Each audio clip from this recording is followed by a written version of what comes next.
ನಮಸ್ಕಾರ ವೀಕ್ಷಕರೇ, ನಿಮಗೆ ಮತ್ತೊಮ್ಮೆ ಪುಷ್ಪಲತಾ ಕಿಚನ್ಗೆ ಸ್ವಾಗತ. ಇವತ್ತು ನಾ ಮಾಡ್ತಾ ಇರೋದು ನೆಲ್ಲಿಕಾಯಿ ತೊಕ್ಕು. ಈ ಥರ ದೊಡ್ಡ ದೊಡ್ಡ ನೆಲ್ಲಿಕಾಯಿ ಒಂದು ಮೂರು ತುರಿದಿಟ್ಕೊಂಡೇನಿ.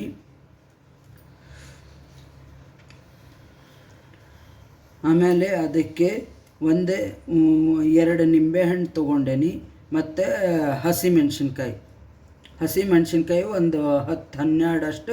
ಇದು ಖಾರದ ಹಸಿಮೆಣ್ಸಿನ್ಕಾಯಿ. ಇವಾಗ ತುರಿದಿದ್ದ ನೆಲ್ಲಿಕಾಯಿಗೆ ಇಷ್ಟು ಹಸಿಮೆಣ್ಸಿನ್ಕಾಯಿ, ಒಂದು 10-12 ಖಾರದ ಹಸಿಮೆಣ್ಸಿನ್ಕಾಯಿ ತಗೋಬೇಕು.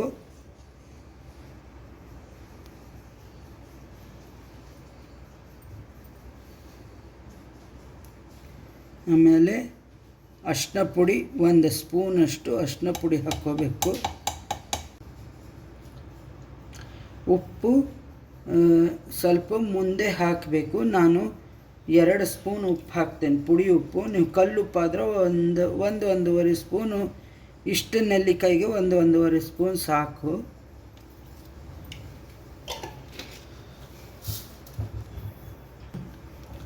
ಇದು ನೆಲ್ಲಿಕಾಯಿ ಒಗರು ಇರುತ್ತಲ್ಲ, ಇದರಿಗೋಸ್ಕರ 2 ನಿಂಬೆಹಣ್ಣು ಹುಳಿಗೋಸ್ಕರ ಹಾಕ್ತಾ ಇದ್ದೇನೆ. ಇಷ್ಟನ್ನು ಮಿಕ್ಸಿ ಮಾಡ್ಕೊಂಡು ಬರ್ತೇನೆ ನಾನು. ತೊಕ್ಕಿಗೆ ಮೆಂತ್ಯ ಹುರಿದು ಹಾಕ್ಕೋಬೇಕು. ನಾನಿದು 1 ಸ್ಪೂನಷ್ಟು ಮೆಂತ್ಯ ತೊಗೊಂಡೇನಿ. ನೋಡಿ, ಚೆನ್ನಾಗಿ ಮೆಂತ್ಯ ಆಗಿದೆ. ಇವಾಗ ಮೆಂತ್ಯನೂ ಹಾಕ್ತಾ ಇದ್ದೀನಿ. ಕೆಲವೊಬ್ಬರು ಪುಡಿ ಮಾಡಿದ ರೆಡಿ ಇರುತ್ತಲ್ಲ, ಅದನ್ನೇ ಹಾಕ್ತಾರೆ. ನಾನು ಇವಾಗ ಫ್ರೆಶ್ ಹುರ್ಕೊಂಡು ಹಾಕ್ತಾ ಇದ್ದೀನಿ. ವೀಕ್ಷಕರೇ, ಈ ಥರ ಆಗಿದೆ. ಇದನ್ನು ನೀವು ಸ್ವಲ್ಪ ಒಂದು ಊಟಕ್ಕೆ ಇದನ್ನು ಮಾಡೋಬೇಕಾದ್ರೆ ಸ್ವಲ್ಪ ಇದನ್ನು 1-2 ಸ್ಪೂನ್ ತಗೊಂಡು ಅದಕ್ಕೆ ಮೊಸರು ಹಾಕಿ ಒಗ್ಗರಣೆ ಹಾಕಿದರೆ ತುಂಬ ಟೇಸ್ಟಿಯಾಗಿರುತ್ತೆ. ಆದರೆ ನಾನು ಒಗ್ಗರಣೆ ಇವಾಗ ಹಾಗೆ ತೋರಿಸ್ತಾ ಇದ್ದೇನೆ ನಿಮಗೆ. ನಾನು ಒಗ್ಗರಣೆಗೆ 1-2-3 ಸ್ಪೂನ್ ಎಣ್ಣೆ ತೊಗೊಂಡೇನಿ. ಅದಕ್ಕೆ ಒಂದು ಸ್ಪೂನಷ್ಟು ಸಾಸಿವೆ,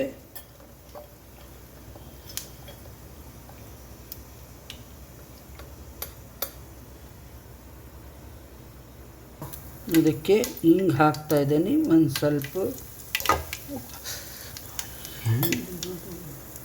ಕಾಯಿನೂ ಹಾಕ್ತಾ ಇದ್ದೀನಿ.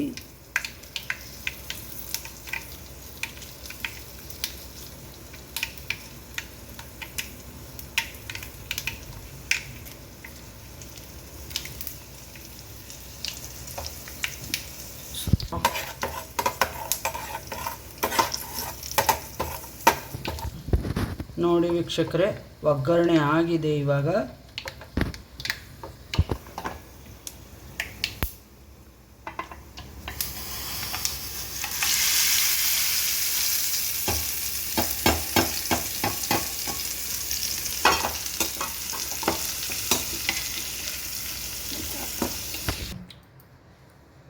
ನೋಡಿ ವೀಕ್ಷಕರೇ, ಈ ಥರ ಮಾಡಿ ನೋಡಿ.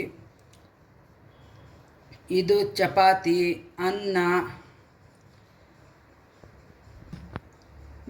ಭಕ್ರಿಗೆ ಚೆನ್ನಾಗಿರುತ್ತೆ,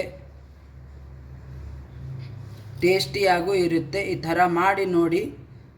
ಸಬ್ಸ್ಕ್ರೈಬ್ ಮಾಡಿ, ಬೆಲ್ ಐಕಾನ್ ಕ್ಲಿಕ್ ಮಾಡಿ. Thank you. ನೆಲ್ಲಿಕಾಯಿ ಸೀಸನು, ಅದರ ನೆಲ್ಲಿಕಾಯಿ ಸ್ಪೆಷಲ್ ತೊಕ್ಕು.